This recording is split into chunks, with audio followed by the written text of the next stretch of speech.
The autumn rain came down in sheets, turning the private school courtyard into a maze of puddles and shadows. Royal Protection Officer Sarah Chen stood beneath the stone archway, her eyes scanning the grounds during afternoon break. She'd been assigned to Princess Charlotte for 8 months now, and she'd learned to read the subtle shifts in atmosphere that meant trouble was brewing. Today, something felt wrong. Charlotte stood near the old oak tree at the far end of the courtyard, her blue school uniform already spotted with rain. She wasn't alone. 5 older girls surrounded her in a loose circle, their body language aggressive, territorial. Sarah's hand moved instinctively toward her radio and stopped. Protocol said she shouldn't intervene in normal school interactions. The royal children were supposed to have as ordinary an education as possible, but this didn't look ordinary.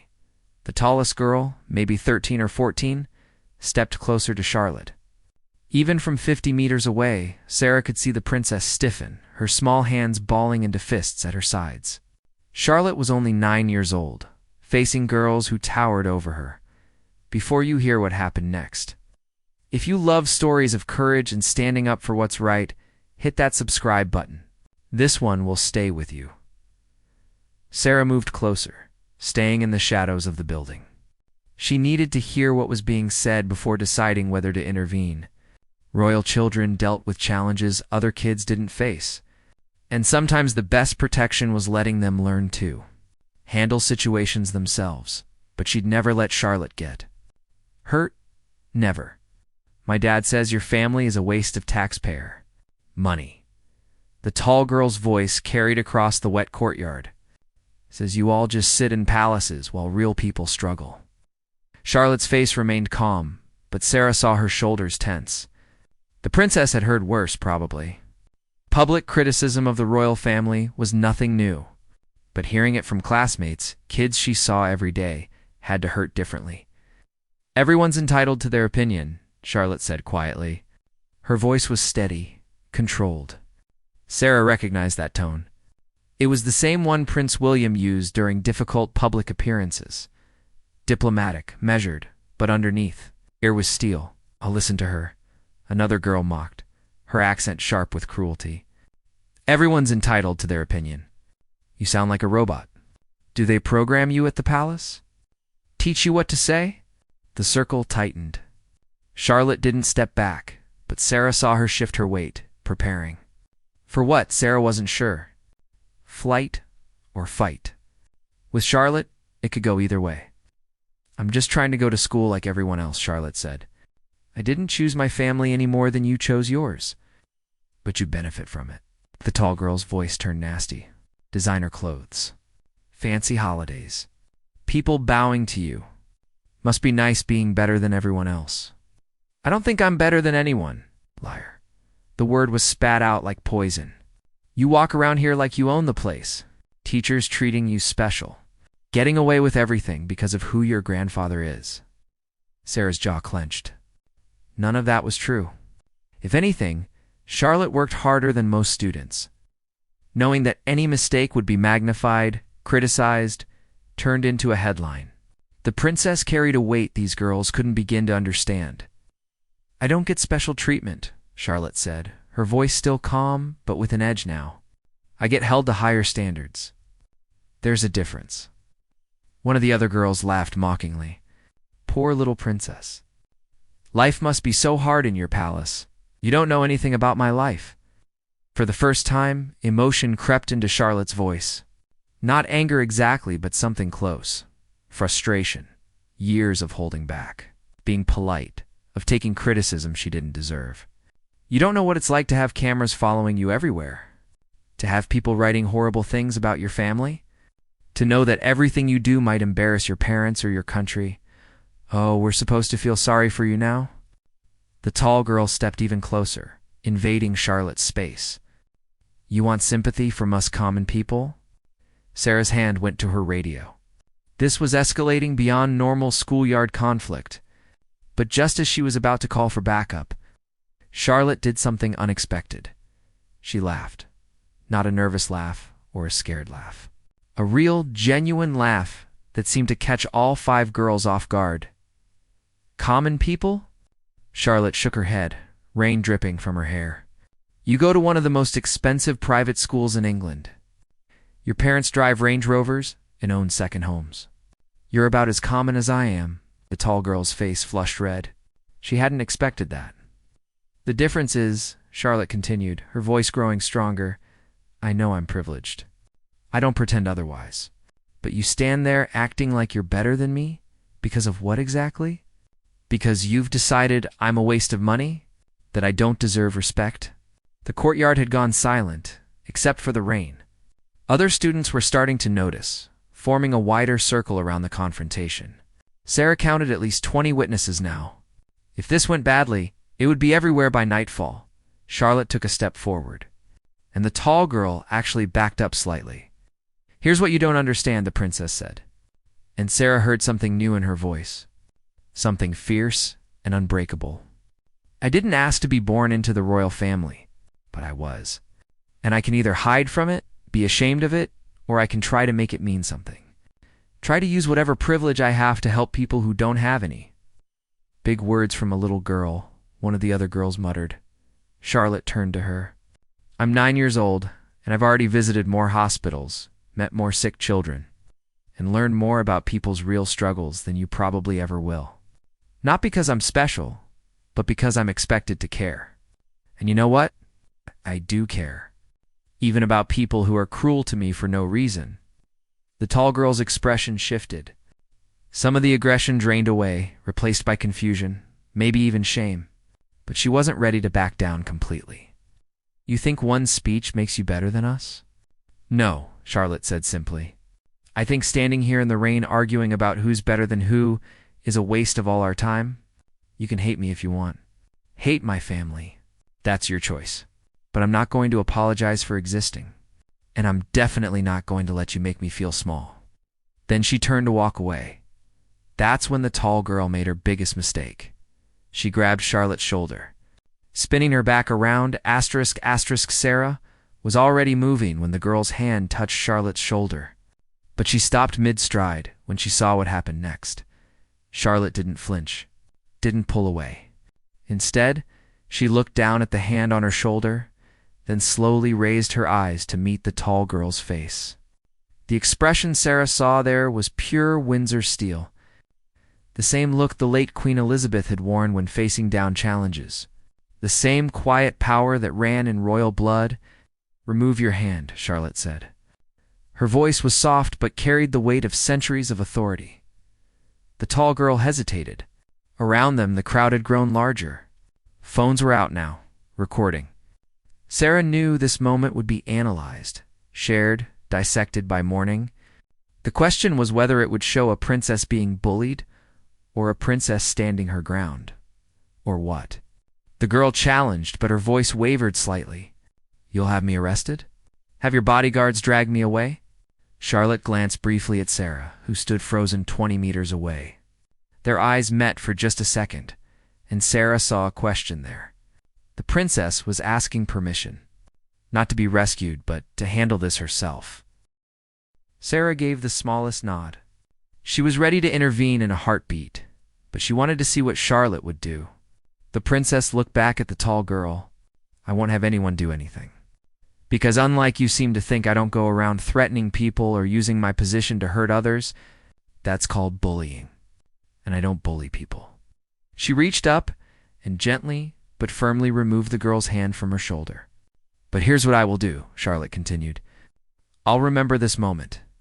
And years from now, when I'm in a position to actually make decisions that affect people's lives, I'll remember what it felt like to be cornered and mocked and grabbed by someone who thought they had power over me.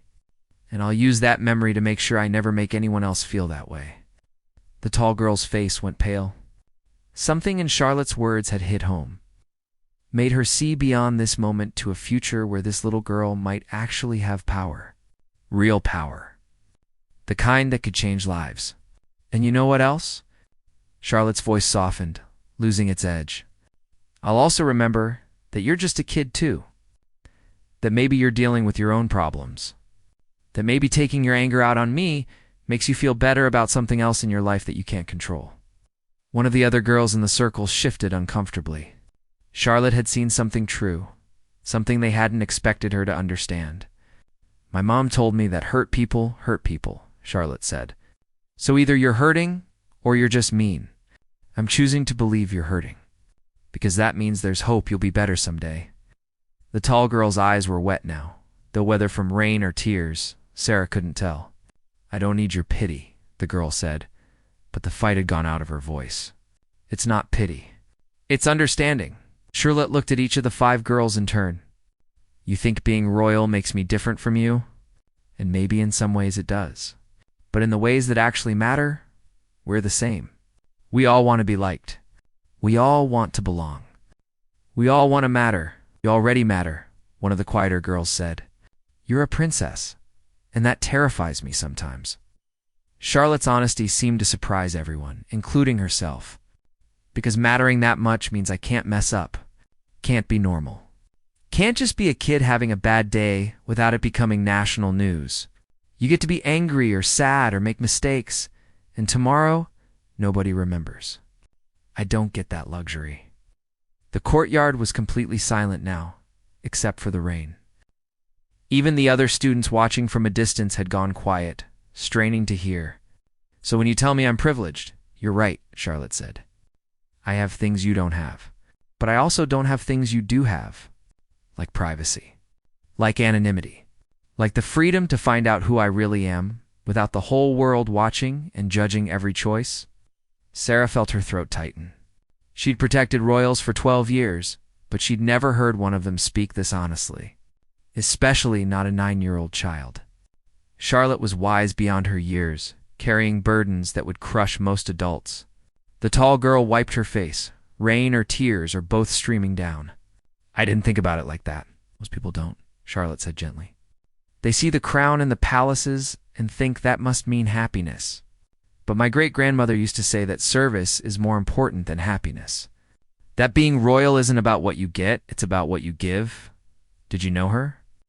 The Queen? Yes. Charlotte's voice caught slightly.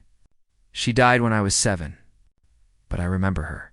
She was kind but strong.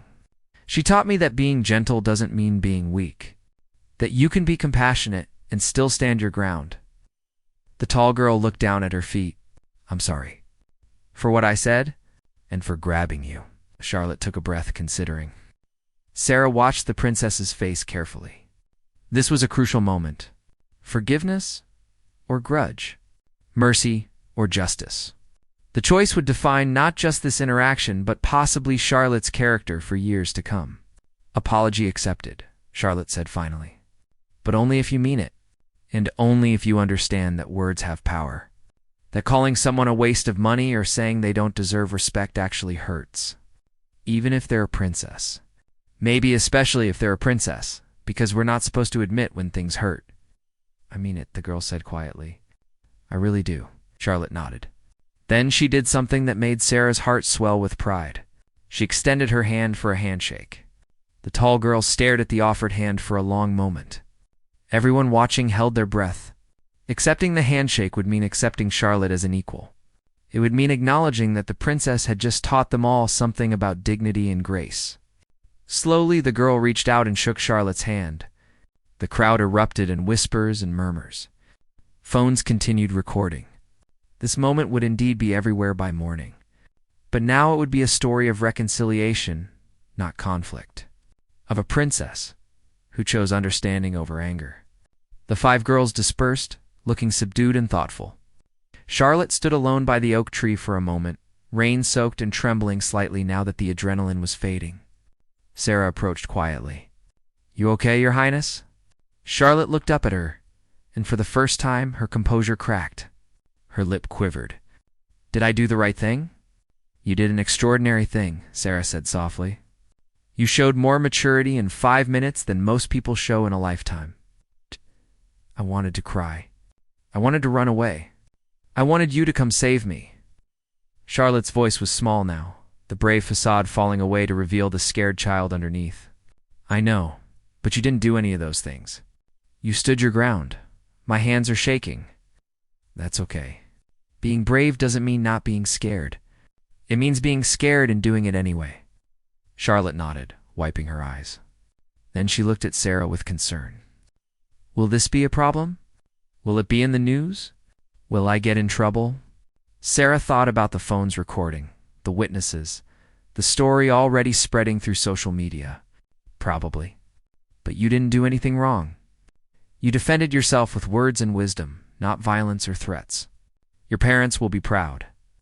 But even as Sarah said it, she knew tomorrow would bring new challenges. Because the world was about to discover something that the royal family had been carefully protecting. Princess Charlotte wasn't just a photogenic child at royal events. She was a force to be reckoned with. A warrior princess in the making.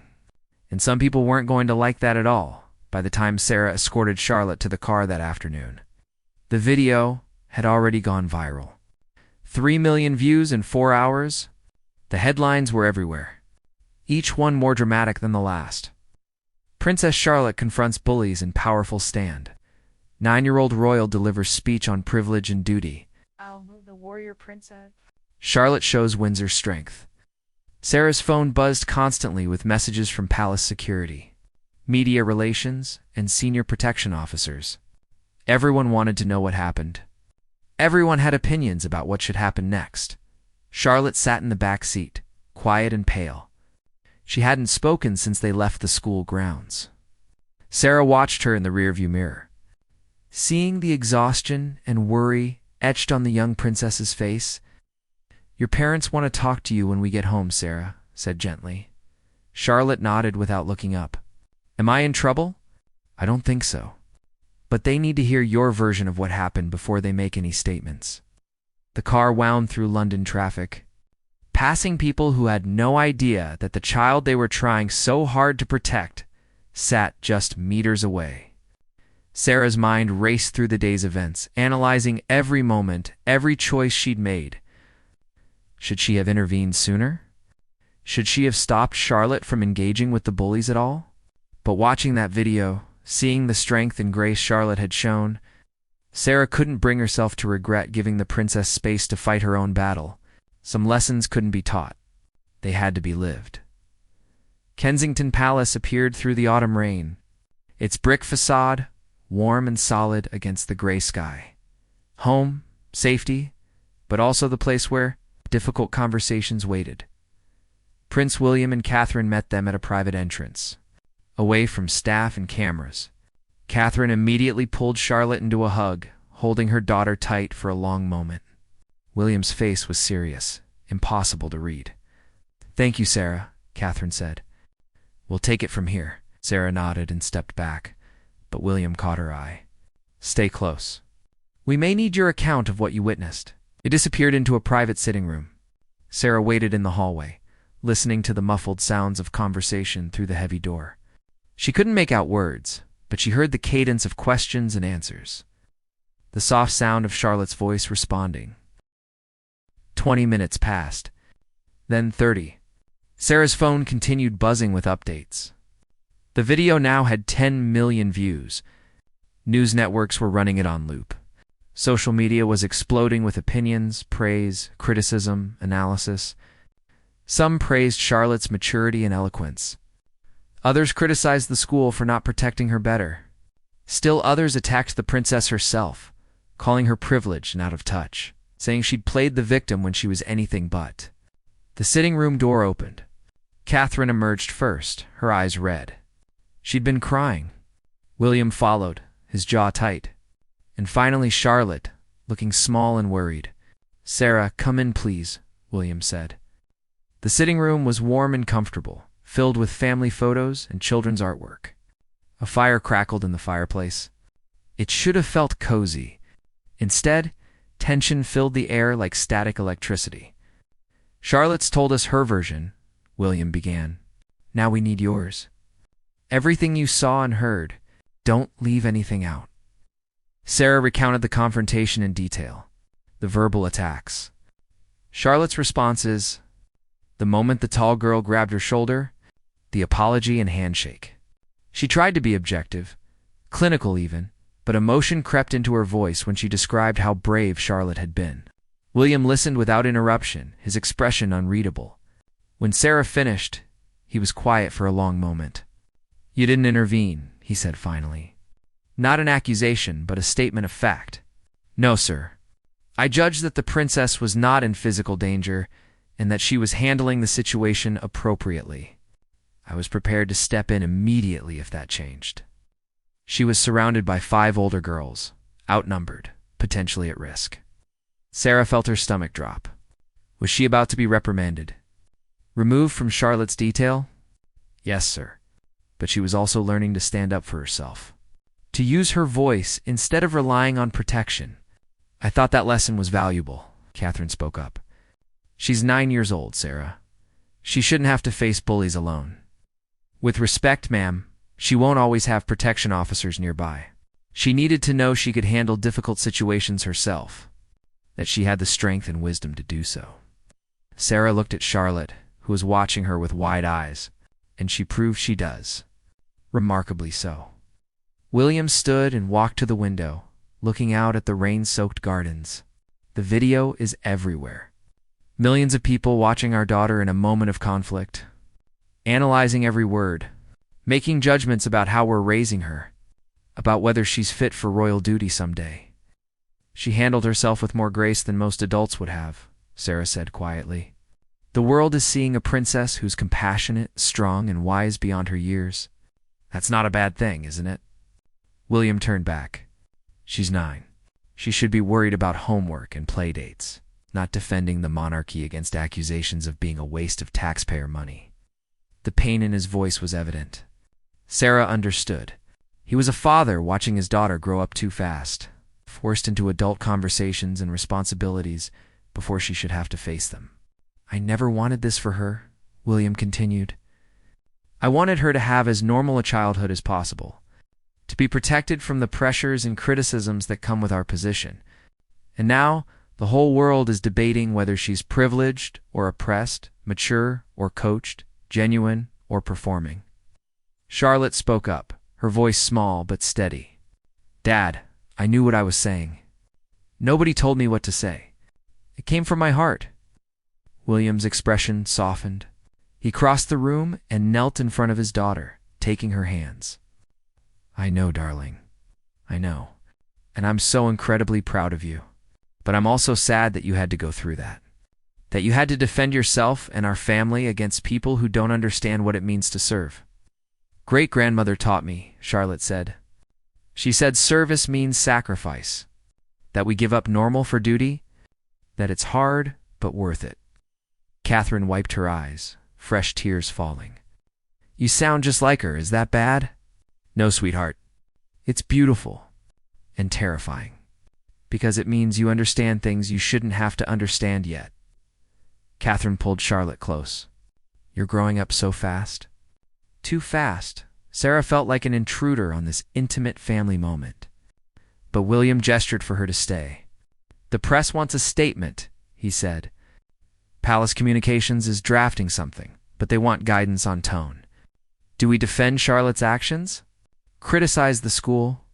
Address the substance of what she said about privilege and duty? With respect, sir, I don't think you should do any of those things, Sarah said carefully. William raised an eyebrow. Explain, Charlotte spoke for herself. Powerfully. Honestly, if the palace issues a formal statement defending or explaining her words, it will look like damage control. Like you're trying to manage the narrative or put words in her mouth. Sarah looked at Charlotte. Let her words stand on their own. Trust that people will see what I saw. A brave, thoughtful child who refused to be bullied. And the criticism. The people saying she's out of touch or privileged, they'll always be there, no matter what you say. But the millions praising her courage and wisdom will drown them out. Sarah pulled out her phone, showing them the social media feeds. Look at this. Teachers saying they're using the video to teach their students about standing up to bullies. Parents saying Charlotte inspired their own children to speak up about mistreatment. Young people around the world seeing a princess as a role model for strength and compassion. William scrolled through the comments, his expression shifting. Catherine read over his shoulder, her hand covering her mouth. There's something else you should see, Sarah said, pulling up another video. The girl who confronted Charlotte. She posted this an hour ago. They watched as the tall girl, face tear-stained and voice shaking, apologized publicly, not just to Charlotte, but to everyone watching. She talked about her own struggles, her anger at life's unfairness, and how she'd taken it out on someone who didn't deserve it. She praised Charlotte's grace and forgiveness. She pledged to be better. The video had 2 million views and counting. She learned something today, Sarah said quietly, because Charlotte chose to see her as a person in pain rather than just a bully. That's the story people are responding to. Not privilege or duty, but humanity. William handed the phone back, his eyes wet. My daughter taught me something today too. She taught me that maybe we've been protecting our children too much, that maybe they're stronger than we give them credit for. He looked at Charlotte with a mixture of pride and sorrow. You were brilliant today, brave and wise, and everything a princess should be. But you're also still my little girl, and I don't want you to have to be brave like that again anytime soon. Charlotte smiled slightly. I don't want to either. It was scary. Being scared but doing it anyway is the definition of courage, Catherine said, echoing Sarah's earlier words. But as the family embraced, Sarah's phone buzzed with a message that made her blood run cold. The message was from the school's headmistress, and it changed everything. Sarah read the message twice, making sure she understood correctly. Then she looked up at William. Sir, I need to speak with you privately. The tone in her voice made everyone in the room go still. William's expression shifted from fatherly warmth to immediate alertness. Years of training kicked in. When protection officers used that tone, it meant trouble. Catherine, can you take Charlotte upstairs? Maybe start on homework? Charlotte looked between her parents, sensing the shift. Is something wrong? We just need to handle some boring adult business, Catherine said, keeping her voice light. Come on, let's get you into dry clothes and find some hot chocolate. When they were gone, William closed the door and turned to Sarah. What is it? The headmistress just informed me that several parents have contacted the school. They're threatening to withdraw their children if Charlotte continues attending. Oh. Sarah's jaw clenched. They're saying her presence creates a media circus that puts their own children at risk of exposure. William's face went pale, then red. Their children? What about my child? What about Charlotte's right to an education? They're also saying that today's incident proves the security arrangements are inadequate, that if 5 girls could surround and confront a member of the royal family on school grounds, what's to stop someone with worse intentions? The words hung heavy in the air. Sarah hated saying them, but William needed to know the full extent of the situation. They're using my daughter's courage against her, William said quietly, turning her moment of strength into a security liability. Some of them are. But the headmistress also said other parents have called in support of Charlotte. Parents whose children have been bullied themselves. They're saying Charlotte standing up to those girls gave their own kids courage to speak up about their own situations. William sat down heavily. So the school is divided. Some want her gone. Others want her to stay.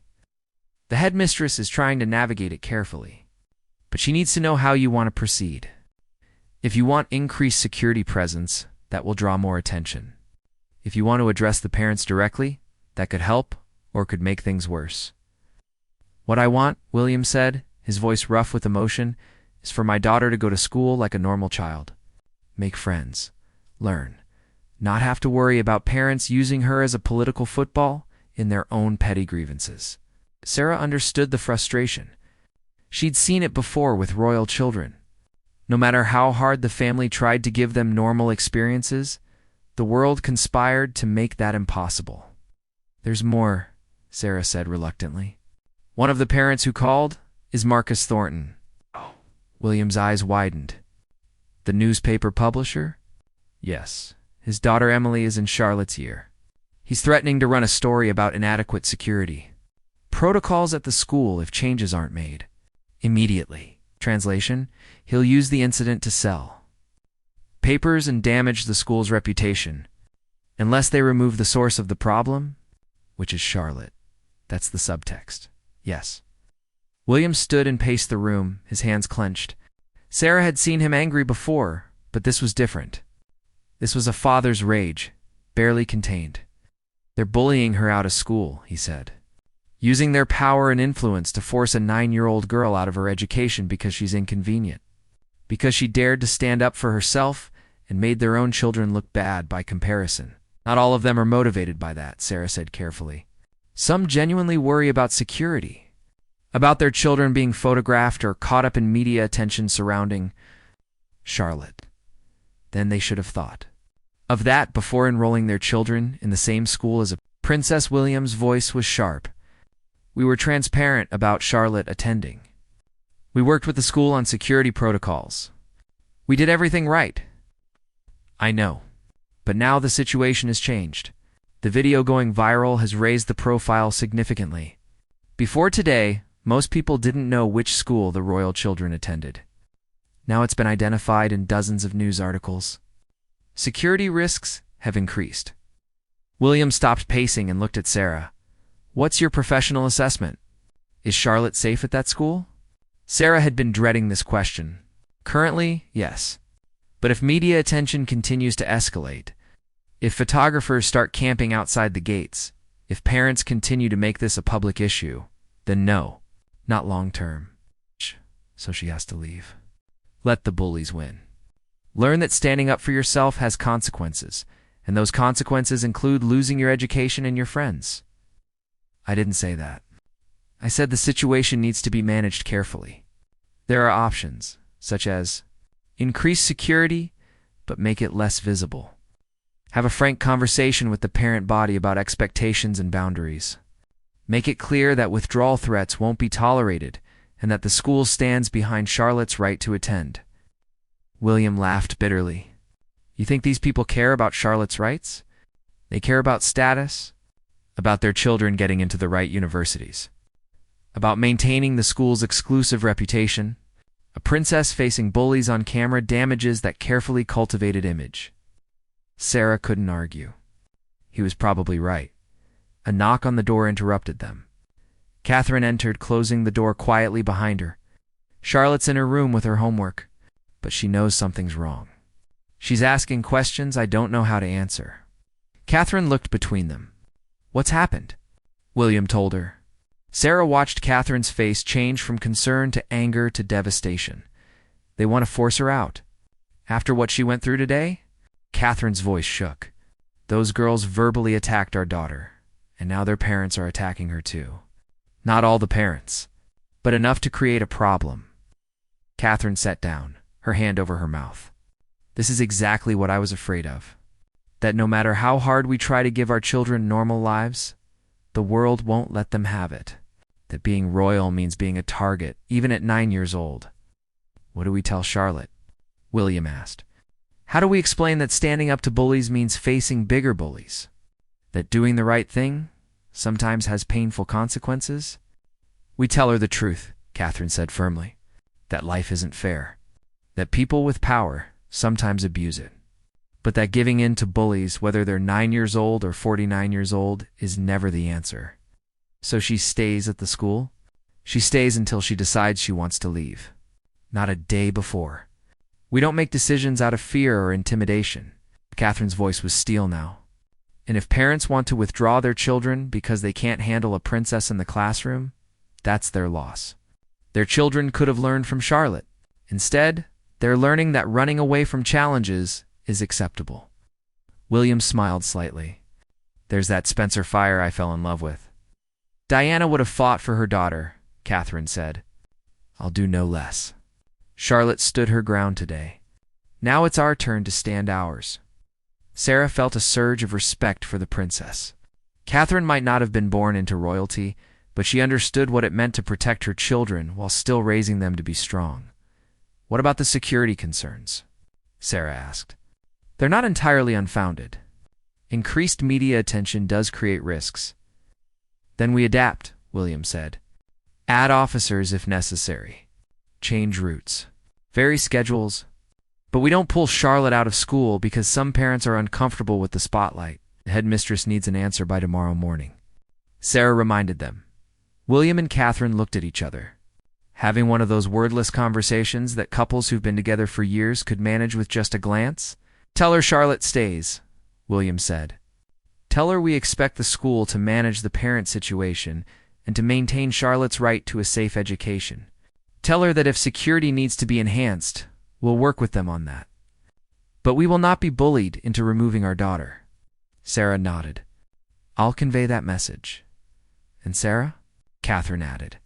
Thank you for protecting Charlotte today, not just physically, but by giving her the space to find her own strength. That was a gift. After Sarah left to make the calls, William and Catherine sat together in silence, holding hands. She's going to face this her whole life, William said quietly. People questioning her right to exist in spaces, criticizing her choices, using her for their own agendas. I know, but today she proves she can handle it, that she has the strength and wisdom to face challenges with grace. Catherine squeezed his hand. She's going to be an extraordinary queen someday, if the world will let her. The world doesn't get a choice. She was born for this. We just have to make sure she's ready when the time comes. But upstairs in her room, Charlotte sat by the window, watching rain stream down the glass. She'd heard more of the conversation than her parents realized. Old houses carried sound in strange ways. She knew parents wanted her gone, knew that her bravery today had created problems tomorrow. And she was learning a hard lesson about power and privilege and the cost of standing up for what's right.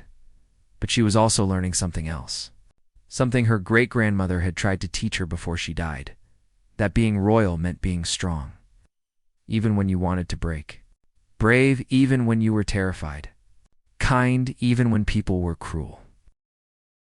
And as she sat there, 9 years old and carrying burdens she shouldn't have to carry, Princess Charlotte made a decision. She wasn't going anywhere. The next morning arrived cold and gray. Sarah was at the school gates an hour before classes started, coordinating with additional security personnel. The headmistress had called an emergency parent meeting for 7:30, and Sarah wanted to be prepared for any outcome. Cars began arriving. Expensive vehicles driven by wealthy parents who'd probably never faced a real hardship in their lives. Sarah watched them file into the assembly hall, their faces set with determination or concern or curiosity. Charlotte wouldn't arrive until her normal time, 8:15. William and Catherine had decided she should maintain her routine, showed that nothing had changed. But Sarah knew everything had changed. Through the window, she could see the headmistress, Dr. Margaret Ashford, standing at the front of the assembly hall. A woman in her 60s with steel-gray hair and sharp eyes, Dr. Ashford had run the school for 20 years. She didn't tolerate nonsense from students or parents. Sarah couldn't hear what was being said, but she could see the body language. Some parents sat with crossed arms, defensive. Others leaned forward, engaged. A few were already on their phones, likely filming or messaging others about what was happening. Marcus Thornton sat in the front row, his expression smug. He'd worn a suit to a parent meeting, making clear he meant business. Sarah had dealt with men like him before. Men who thought wealth and influence meant they could control any situation. The meeting lasted 40 minutes. When the doors opened, parents streamed out with mixed expressions. Some looked satisfied, others angry. A few approached Sarah directly. Is Princess Charlotte coming today? A woman asked. She had kind eyes, genuinely concerned. Her schedule hasn't changed, Sarah replied diplomatically. Good. Please tell her parents that some of us support their decision. My daughter has talked about nothing else since yesterday. About how brave Charlotte was. How she wants to be like that when she faces her own bullies. The woman's voice caught. That's worth more than any concerns about media attention. Sarah nodded her thanks, but before she could respond, Marcus Thornton appeared. Officer, he said, his tone condescending. I hope you're prepared for the increased security risks you've created by allowing yesterday's incident to spiral out of control. The incident was handled appropriately. Princess Charlotte was never in physical danger. She was surrounded by 5 students, grabbed, confronted. If that had been my daughter, I'd be filing a lawsuit against the school and everyone responsible for her protection. Then it's fortunate your daughter wasn't involved, Sarah said coolly. Thornton's eyes narrowed. This isn't over.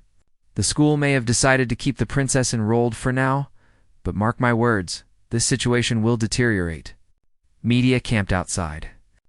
Photographers harassing students, all because one family thinks they're entitled to a normal education when they are anything but normal. He walked away before Sarah could respond.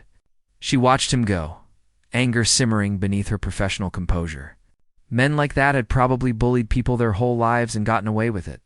Now he was threatened by a 9-year-old girl who dared to stand up for herself at 8:15. William's car pulled up to the side entrance. Sarah met them personally, scanning the area for any threats. Photographers had indeed gathered across the street, just as Thornton predicted. But school security was keeping them at a distance. Charlotte stepped out of the car, wearing her school uniform and carrying her backpack. She looked small and nervous.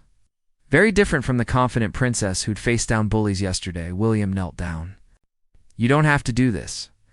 We can turn around right now, find a different school, a different solution." "I know, Dad, but if I leave now, it means they won. The bullies and the mean parents and everyone who thinks I don't deserve to be here." Charlotte's voice was quiet, but determined. "Great-grandmother didn't run away from hard things. Neither should I." Catherine kissed her daughter's forehead. "You're the bravest person I know. But if it gets too hard, if you need to leave, that's not weakness. That's self-preservation. And that's okay, too." Then she looked at Sarah. "Will you walk me in?" Every step of the way, they entered through the side door, avoiding the main entrance where photographers waited. The hallways were already full of students preparing for classes. When Charlotte appeared, conversation stopped. Students stared. Sarah tensed, ready to intervene if anyone approached aggressively. But what happened next surprised everyone. A girl from Charlotte's class stepped forward, then another, then 3 more. Within seconds, a group of students had formed a protective circle around the princess, walking with her toward her classroom. "We saw the video," one girl said. "What you said about standing up to bullies, it was amazing. Some of our parents are being stupid about you being here," a boy added. "But we're not. We think you should stay."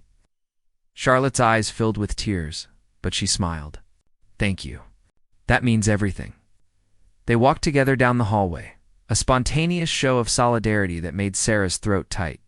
These children understood something their parents didn't, that Charlotte was just a kid like them, trying to navigate a difficult world, and that her being royal didn't make her less deserving of friendship and support. At the classroom door, Charlotte's teacher, Mrs. Patterson, waited. She was a woman in her 40s, with warm eyes and a genuine smile. "Welcome back, Charlotte. We're glad you're here." Charlotte entered the classroom, her student escorts dispersing to their own classes. Sarah took up position outside, monitoring the hallway. She could see through the window as Charlotte took her seat. Other students greeted her normally, no different from yesterday morning before everything changed. Maybe kids were more resilient than adults gave them credit for. Maybe they hadn't yet learned the prejudices and fears their parents carried. Or maybe they just saw what mattered, that Charlotte was a classmate who'd stood up for herself and taught them something valuable in the process. The morning passed without incident. Sarah's radio stayed quiet. No confrontations, no media breaches. Just a normal school day at lunch. Charlotte sat with her usual group of friends in the cafeteria. Sarah watched from a distance as they talked and laughed. Charlotte animated as she described something that happened in math class. For a moment, she was just a 9-year-old girl having lunch with friends. The crowd was invisible, but then Sarah noticed movement near the entrance. The tall girl from yesterday, the one who'd confronted Charlotte, stood uncertainly at the doorway. She held a lunch tray but seemed frozen, unsure where to sit. Charlotte saw her too. Sarah watched the princess's face carefully, wondering what she would do. This was a test. Not orchestrated by adults or security protocols, but a genuine moment where Charlotte had to decide who she wanted to be. The princess stood up. Her friends went quiet, watching. Charlotte walked across the cafeteria, every eye following her. She stopped in front of the tall girl. The cafeteria had gone completely silent. "Want to sit with us?" Charlotte asked simply. The girl's face showed shock, disbelief, hope. "Really? After yesterday?" Yes. "Yesterday's over. Today is today. And I meant what I said about understanding that people make mistakes. Charlotte gestured to her table. There's room. The tall girl followed Charlotte back to the table. Sarah watched as introductions were made, initial awkwardness giving way to tentative conversation. Within minutes, they were talking like the confrontation had never happened. Sarah pulled out her phone and texted Catherine, "You need to see this." She sent a discreet photo of Charlotte and the girl eating lunch together, laughing at something one of the other students said. Catherine's response came immediately. "My heart. She's extraordinary." But Sarah's moment of warmth was interrupted by Dr. Ashford approaching quickly, her face tight with concern. "We have a situation," the headmistress said quietly. "Marcus Thornton didn't leave after the parent meeting. He's been making calls from his car. We've just received word that a major newspaper is running a story this afternoon about security lapses at the school. They're using yesterday's incident as evidence that royal protection is inadequate." Sarah's stomach dropped. "How bad?" "Bad enough that our board is panicking. They're worried about liability, about the school's reputation, about lawsuits if something were to happen to Charlotte or any other student." Dr. Ashford's voice was pained. "They're putting pressure on me to ask the Prince and Princess of Wales to reconsider Charlotte's enrollment." "You mean to force her out? You mean to give them an easy exit?" "Frame it as the school being unable to provide adequate security rather than admitting we're caving to pressure from wealthy parents who don't like the attention." Sarah felt anger rise in her chest. So Thornton gets his way. He uses his media connections to manufacture a crisis, and Charlotte pays the price. "I don't like it any more than you do. But I have to consider all the students here. If media attention continues to escalate, if we really do have photographers camping outside every day, if other parents start pulling their children, the school could suffer irreparable harm. And one brave girl's education is acceptable collateral damage." Dr. Ashford's eyes were wet. "No, it's not acceptable. But sometimes we're forced to choose between bad options and worse ones." Through the cafeteria window, Sarah could see Charlotte laughing with her friends and her former bully. Could see her being exactly what a 9-year-old should be, happy included, normal. "But what if we could neutralize Thornton's story?" Sarah asked. "What if the narrative changed from security lapses to something else? How would we do that?" Sarah thought quickly, an idea forming. It was risky. It would require Catherine and William's approval. But it might be the only way to protect Charlotte's right to stay. "Give me 2 hours," Sarah said. "Don't make any decisions until then." She pulled out her phone and called William. "Sir, I need your permission to do something that might solve our problem. But it's going to require the princess to be very public about what happened." "More public than she's been. Explain." Sarah outlined her plan. There was a long silence on the other end of the line. Finally, William spoke. "Let me talk to Catherine. And to Charlotte. This has to be her choice." 20 minutes later, Sarah received a text. She said yes. She wants to fight. The warrior princess was about to show the world exactly what she was made of. By 3 o'clock that afternoon, Kensington Palace released a video that stopped the internet in its tracks. It wasn't produced by the Palace media team. It wasn't polished or perfectly lit. It was Charlotte herself, sitting in her school uniform in what appeared to be Dr. Ashford's office, speaking directly to a phone camera held by Sarah. "Hey, I'm Charlotte." Her voice was nervous, but clear. "I guess most of you know who I am because of yesterday's video. The one where I was standing in the rain talking to some girls who were being mean to me." She took a breath, gathering courage. "A lot of people have said nice things about what I said, about standing up to bullies and not letting people make me feel small, and I'm really grateful for that. But I also want you to know something important." Charlotte looked directly at the camera, her young face serious and honest. "I was really scared. I wanted to run away and hide. I wanted someone to rescue me. And the only reason I didn't do those things is because I knew if I did, I'd be letting down everyone who's ever stood up for themselves when it was hard. I'd be proving that being royal means being weak or sheltered or incapable of facing real problems." Her eyes glistened with unshed tears. "But here's the thing. Being royal doesn't make me special. It doesn't make me braver or smarter or better than anyone else. It just means I was born into a family with certain responsibilities. And one of those responsibilities is showing people that standing up for yourself matters, that your voice matters, that you don't have to accept cruelty just because someone else is older or bigger or more powerful than you. Oh. Charlotte paused, wiping her eyes quickly. Today, I learned that some parents at my school want me to leave. They say I bring too much attention, that having a princess in the classroom puts their children at risk or makes their lives complicated. And maybe they're right. Maybe it would be easier for everyone if I just went to a different school. A private royal school where I wouldn't bother anyone. She shook her head. But that would teach me the wrong lesson. It would teach me that when things get hard, you run away. That when people don't want you around, you disappear. That being different or drawing attention means you don't deserve to be included. Her voice grew stronger now, more confident. Great-grandmother, Queen Elizabeth. She taught me that service means sacrifice, that sometimes doing the right thing means making people uncomfortable, that being royal isn't about being comfortable or popular. It's about showing up even when it's hard. Charlotte leaned forward slightly, speaking with intensity beyond her years. So I'm not leaving my school. Not because some parents are being mean, and not because a newspaper wants to write stories about security problems. I'm staying because I have just as much right to an education as any other kid. Because my friends want me there. Because running away from bullies just teaches them that bullying works. She smiled slightly, sadly. And to the parents who are worried about me bringing attention to the school, I understand. Nobody wants photographers outside their kid's classroom. Nobody wants their child's picture in the paper without permission. I don't want those things either. But the solution isn't to hide me away. The solution is to teach everyone, including the media, that children deserve privacy and respect. All children, not just royal ones. Charlotte's expression softened. To the girl I was talking to yesterday in the rain, thank you for your apology. It meant everything.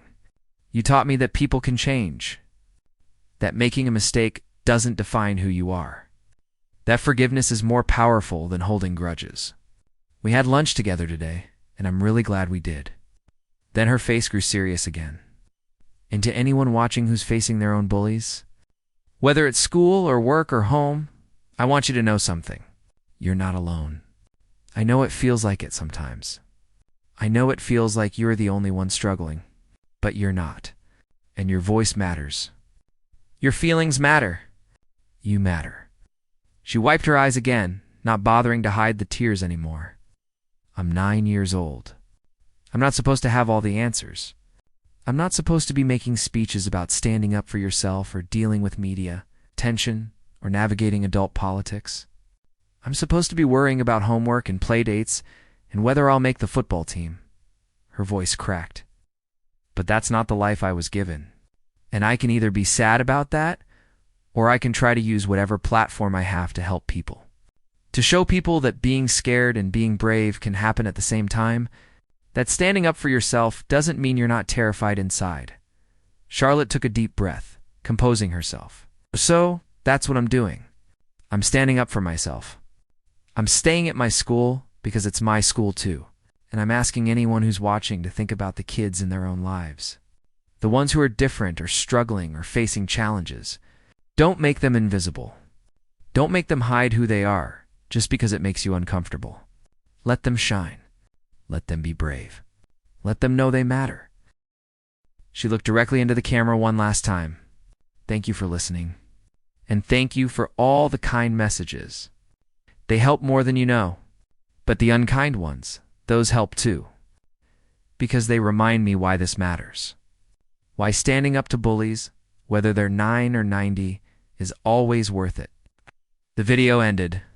Within an hour, it had 20 million views. Within 2 hours, 50 million. By evening, it was the most watched video in the world. The response was overwhelming. Parents shared it with their children. Teachers used it in classrooms. Anti-bullying organizations praised Charlotte's courage and honesty. Mental health advocates highlighted her vulnerability and strength. But more importantly, stories started emerging. Stories of children who'd been bullied finding courage to speak up. Stories of adults reflecting on their own behavior and making changes. Stories of schools implementing better anti-bullying programs. One story in particular reached Sarah that evening. A 14-year-old girl in Manchester, who'd been contemplating suicide due to relentless bullying, had watched Charlotte's video. She'd called a helpline instead. She was getting help. She was going to be okay. One video. One brave princess. One life saved. Marcus Thornton's newspaper did run their story about security lapses, but it was buried on page 7, overwhelmed by the tidal wave of positive coverage about Charlotte's courage. Other newspapers ran front-page stories praising the young princess. The criticism that had been building evaporated in the face of such genuine, heartfelt honesty from a child. The school board held an emergency meeting. But instead of discussing Charlotte's removal, they discussed implementing better anti-bullying measures and tighter media management. Dr. Ashford called William personally to assure him that Charlotte's place at the school was secure, and that any parents who couldn't accept that were welcome to withdraw their own children. 3 families did withdraw. Marcus Thornton's among them. 47 new applications came in from families who wanted their children to attend a school that stood by its students and promoted the values Charlotte had demonstrated. That evening, Sarah escorted Charlotte home for the last time in her official capacity. She'd been promoted, assigned to coordinate all royal children's security rather than protecting just one. A recognition of her judgment during the confrontation and its aftermath. "I'm going to miss our drives home," Charlotte said from the back seat. "Me too, Your Highness. But you'll still see me around. I'm not going far. Can I ask you something?" "Of course." Charlotte was quiet for a moment. "Do you think I did the right thing? Making that video? Being so honest about being scared?" Sarah thought carefully about her answer. "I think you showed millions of people what real courage looks like. Not the absence of fear, but the choice to act despite it. Not the pretense of strength, but the admission of vulnerability alongside determination. You were more honest than most adults could ever be. Some people said I was being manipulative, using my position to get sympathy. Some people will always criticize. That's not a reflection of you. It's a reflection of them." Sarah caught Charlotte's eye in the rearview mirror. "You changed lives today. I know of at least one young girl who's alive tonight because of your words. That matters more than any criticism." Charlotte nodded, processing. "Being royal is harder than I thought it would be." "I imagine so. But you're handling it with more grace than anyone could expect. Your great-grandmother would be incredibly proud." "I hope so. I want to make her proud. Make my family proud. But sometimes I just want to be a normal kid who doesn't have to think about all this stuff." "I know. And that's okay too. You're allowed to want both things. To embrace your role and to wish it was different sometimes." Sarah pulled up to Kensington Palace. The measure of a person isn't whether they struggle. It's what they do with that struggle. And you, Princess Charlotte, are turning your struggles into strength. For yourself and for others. Charlotte got out of the car, where William and Catherine waited. But before she went inside, she turned back to Sarah. "Thank you for letting me fight my own battle. For believing I was strong enough. You were always strong enough. You just needed the chance to prove it to yourself." Sarah watched the family disappear inside, Charlotte between her parents, their hands on her shoulders. Protective but not smothering. Supportive but not controlling. Learning the same lesson Charlotte was teaching the world, that real strength came from facing challenges, not hiding from them. 2 weeks later, Sarah received a letter. It was handwritten on heavy cream paper with a royal crest. "Dear Sarah, I wanted to thank you properly for everything you did. Not just the day with the bullies, but for treating me like I was capable of handling difficult things. A lot of adults don't do that. They want to protect me from everything, which sometimes feels like they don't think I'm strong enough to face anything. You trusted me to be brave when I didn't even trust myself." The girl from the video, her name is Sophie. She's become one of my best friends now. We eat lunch together every day. She told me that standing up to me that day was the worst thing she'd ever done. But my forgiveness was the best thing that ever happened to her. We're teaching each other about second chances. School is better now. Some kids still treat me differently because I'm royal, but most of them just treat me like Charlotte.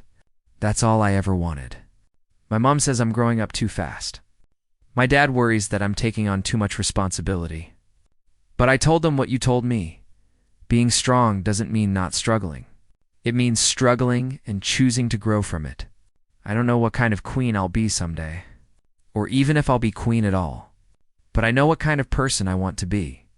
Someone who stands up for others. Someone who admits when they're scared but does brave things anyway. Someone who forgives. Someone who uses whatever platform they have to make things better. Thank you for helping me learn that. And thank you for seeing me as more than just a princess in need of protection. You saw me as a person capable of protecting myself and others. That meant everything. With gratitude and friendship, Charlotte Sarah folded the letter carefully, her eyes wet. She'd protected dozens of people in her career, guarded dignitaries and officials and even royals before, but she'd never had someone thank her for trusting them to be strong. The warrior princess had emerged not because of protection, but because someone had given her space to fight, to fail, to rise.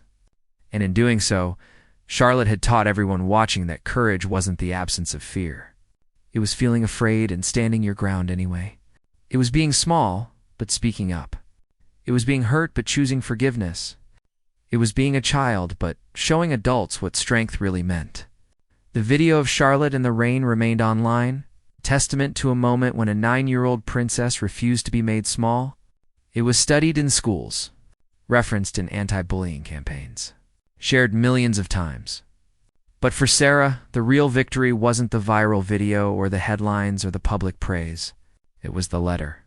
The friendship between Charlotte and Sophie, the 14-year-old girl in Manchester who chose life, the countless children who found their own voices because a princess showed them how.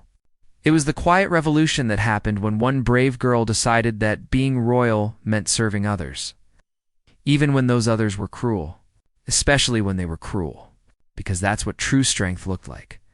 Not power or position or protection, but the choice to stand firm in the rain, surrounded by people who wanted to make her feel small, and instead choosing to make everyone else feel bigger.